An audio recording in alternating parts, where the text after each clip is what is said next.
Hey, my reactors, and I'm on chapter 27, which is start off with Slade. Slade turned on Marky's stereo set so that the sound of Usher could flow through the speakers and get the woman ready to fuck. Marky's apartment was crowded than it usually was, and Slade was to blame. He wanted to put his brothers at ease, so after he robbed the store, he picked up a few women to keep them company. The five bitches wanted nothing more than food, drinks, and smoke.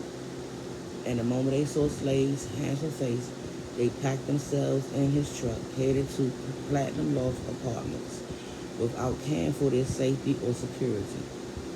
The women were huddled together on the couch and floor, looking at the Baker boys until Audio walked into the apartment with two buckets of ice. Setting them down in the kitchen, he walked over to Slade and said, "So, this how you going to do us, right?" he asked, looking at the woman as he rubbed his hands together. He was out fucking the whorish outfits they wore.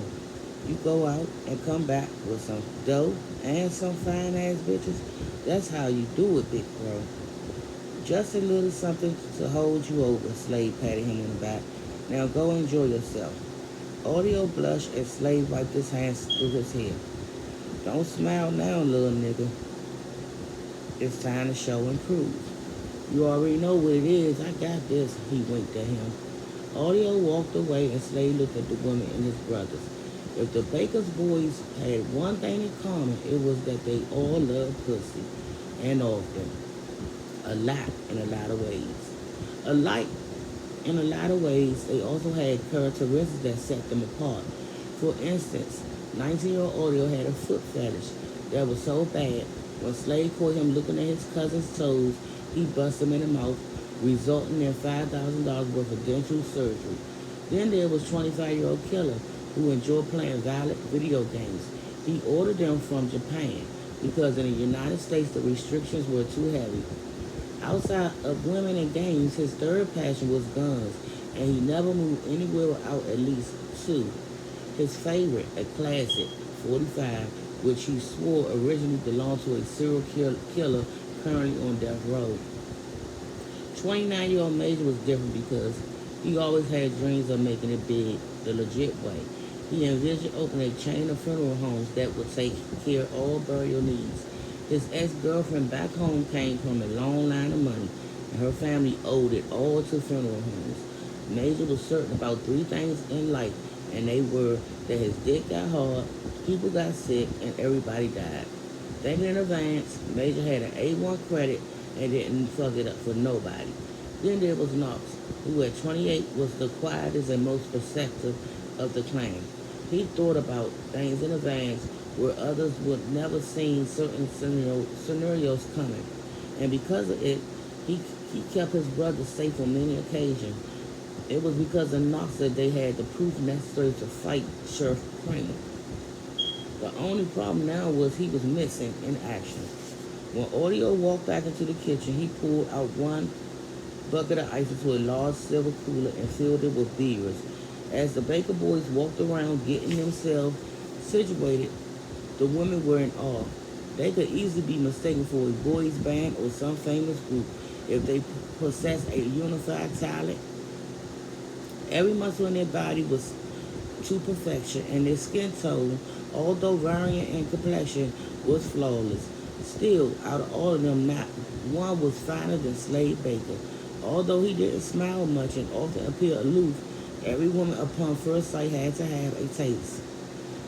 Y'all can have some beer, Audio over the lady. It's in the kitchen. He rubbed his waist with his hand. And we got food over by the counter too. Eat up. He gripped his dick. You're going to need all the energy you could get. Audio wasn't normally this nice, but for the sake of pussy, he was a perfect gentleman. What else y'all got? Red Dress asked, looking at the spread. Red Dress was extremely sexy and walked seductively to the counter to get Slade's attention. Y'all got wine too? Nah, baby. Audio looked at her around as just beer and soda. What about food? We got what the fuck y'all asked for. Chicken, Killer said. His gun nesting. His gun resting in his waistband. He wanted some pussy and wasn't into entertaining. As far as he was concerned, they were freaks and should be treated as such. Now hurry up so we can do what y'all came to do. Killer, killer, slave rose, show respect. To these bitches, he pointed at them. To those women. The ladies frowned, but they were also mesmerized by Killer bad boy behavior. They had never hooked up with a group of dudes where every last one of them was sexy. Usually somebody would have to take one for the team. This time was different. After Killer snapped, the girls ate and drank their hearts content. When they were heavy with a buzz, Audio dimmed the lights so that they know what time it was. Relaxed and in the mood, the girls all made a move for Slade. You know I never did get your name, Red Dress said, and as her friends huddled in the background like birds chirping to get a piece of bread, how about you tell me now? That's because I didn't give it to you, he said as Red Dress and her friends moved closer. As fine as you ladies are, I only need one, he said, sipping his beer. The only question is which one of you is going to be. Why you only want one? The girl with the shoe boot asked. A man as strong as you should be able to handle two. Slade grinned. I could, but tonight I'm looking for a little one-on-one. My big brother might not be up for it, but I'll take two, Audio said, practically intervening into the conversation. After forcing a woman with him by way of wrist snatching, the other brothers made their selection and disappeared into various parts of Marky's apartment. Slade knew he was wrong for having a woman in his cousin's home because Marky specifically asked them not to, but his brothers were in a bad mood. Luckily for the Baker's boys, Marky was out of town on business. Audio didn't waste any time undressing the two women he selected. In the kitchen, the sounds of balls slapping against an ass rained out. He seemed like he was in a world of his own as he bent shoe boots over the edge of the counter while hoop earrings rubbed her back and whispered how she wanted next in his ear. Red Dress, who stayed with Slade, looked in the kitchen and smiled. Sounds like your brother is having fun already, she said, standing over him. You think we can outdo him? Slade eyed the dress she was wearing, along with her sexy black boots. You want to talk about them or worry about what we do over here? What's your name? She asked. She asked as she sank down to her knees because I already know. I like you already. I told you, Mom, my name doesn't matter. So you the cool one, the big brother who likes mystery. Am I right? I'm being me. That's all I could say. She frowned, but the harder time he gave her, the more she had to have him. Slade wasn't the type of dude to talk the bitch to death, but he was a gentleman, although an angry one at times. He just wanted the conversation to cease because the purpose of their union was purely sexual. When she eased out of her dress, Slade witnessed the prettiest titties he'd seen in his life, her waist small, her legs thick, her body outrageous. She unbuckled his pants as he slipped near and watched her do her thing. At first, she thought he was playing hard to get, but when she saw he didn't fall all over how sexy she was, she realized she was dealing with a different type of dude altogether. With his jeans at his ankles, she released she released his dark chocolate penis from his boxes. Her touch so soft, so warm. Red Dress eyed his thickness and thought about how great it would be for him to be inside of her. She could feel icing coating her panties and wasn't sure how much more she could take. She continued to stroke his penis back and forth until he was hard. She could feel him getting hard under her fingertips. Seems like he likes me. She looked down at his penis. But I wonder how you feel. Slade wished she'd go mute by stuffing his penis in her mouth. If he knew she was going to be so talkative, he would have taken shoe boots instead. Her seductive words were good for Act 1, but now he was ready for Act 2. Can I feel your hands on me? She asked, looking up at him, her mouth inches away from his penis. Please. Why I gotta touch you, he thought. Just do the shit. Come on, baby, he said. I'm just trying to have a little fun. Nothing more, nothing less. She pouted. Oh, come on, rub my shoulders. Pull my hair, she suggested. Do something to show me you're participating instead of just sitting there. She wanted from him what he couldn't give, an emotional connection. I'm not cute enough for you. Is that it? The sound of Major banging yellow dress back out in Meek's room The sound of Major banging yellow dress back out in Meek's room temporarily interrupted their thoughts. What's your name, beautiful? Shannon, she smiled, loving the sound of his accent. You know what I want? She shook her head. I want to feel your pretty lips wrapped around my dick. I want to slide up in that pussy and put a smile on your face, and then I want to see you safely home. Is that going to work for you? Because that's all I got. She frowned. So you're not going to touch me for real? Why? You want me to touch you so bad? I don't know, she shrugged. I guess because it makes me feel good. Trying to get her to shut the fuck up. He said, let's do this. Me touching you would depend on how good you're going to make me feel. That was all she needed to hear. She lowered her neck and her entire mouth covered his dick. Although he wasn't anywhere near a small brother, the hairs on his crotch tickled her nose. Slade's head fell back in the recliner as he enjoyed her warm, wet performance. He wanted to feel her badly, but he made it vow never to touch a woman again, and he would stick to it. His female family members all thought it was weird because he wouldn't hug them during family get-togethers, but he didn't care. His unmanaged strength harmed many, even though it was never on purpose. It started when he was a child.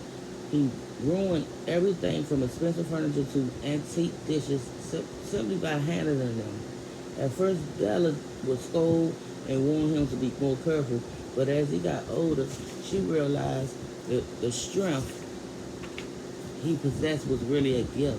Although Della researched her son's ability, the closer answer she could find was a condition called related muscle hypertrophy. The condition causes people who are born with the rare condition to have increased muscle mass with virtually zero body fat. On many occasions, he helped rescue his family, like when he was 10 years old and an unstable tree fell on Knox's legs after a rainstorm. Slade was able to move the tree enough so his brother could free himself. Although his wrist broke, even the doctors say it was amazing what he was able to accomplish. But Slade never considered the condition a blessing, and because of it, he focused on the negatives. Like when he actually broke his baby cousin's hand while helping her out of the car on Thanksgiving. Slade was beside himself for 2 months afterwards and visited her every day to wait on her hand and foot. It didn't matter that his family told him it was a mistake and to be easy on himself. He was overwhelmed with guilt. Then there was the time he saw an elderly woman crossing the street while a car moved speedily in her direction. Trying to save her life, he rushed towards her to push her out the way. The woman's head slammed against the concrete and her blood spilled onto the pavement. Although she was alive, the once independent lady was confined to a wheelchair for the rest of her life. Finally, there was the day he never forget, when he moved to hug his mother to tell her how much he loved her, only to crack her ribs, resulting in a signature limp she possessed to that day. After that, he vowed never to touch another woman, even in pleasure, and he hadn't broken it since. Shannon moved her tongue like a snake along his penis as she gave him the best. What in the world? Close my door. As she gave him the best head game known to man. Her pink tongue seemed to glitter as she ran it around the tips and sides at least 50 times. Repositioning herself, she devoured him whole in her eyes, and his eyes popped open. Slade didn't imagine that he'd be in for such a treat. She was a pro who seemed to love what she was doing. Moving her neck up and down like a crane, she was on a mission to make Slade think of her long after she was gone. After he looked down at her pretty face, he wondered what life served her that she would be so great at. He wondered what life served her that she would be so great at pleasing a man that way. She was young, but her fuck game was old and long, like she did it for a living.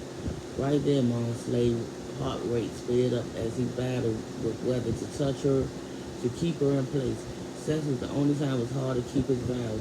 Having to explain to women why he couldn't touch them had become a work of art. He knew the right things to say and how to say them.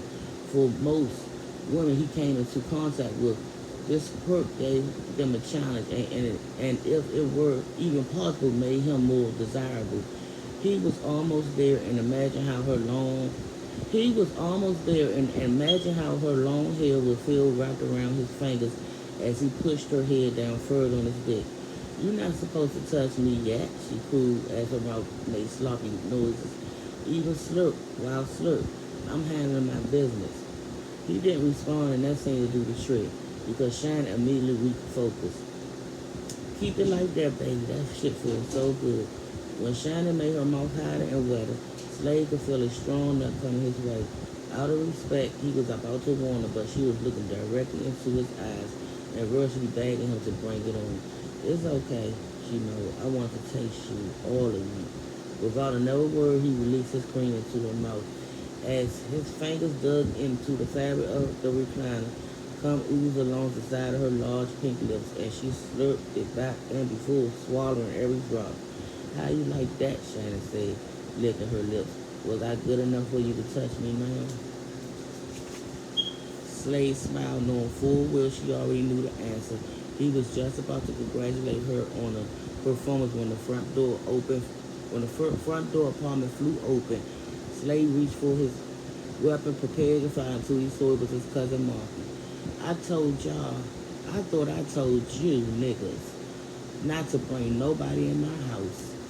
And that's the end of chapter 27. I'll be back with chapter 28 soon.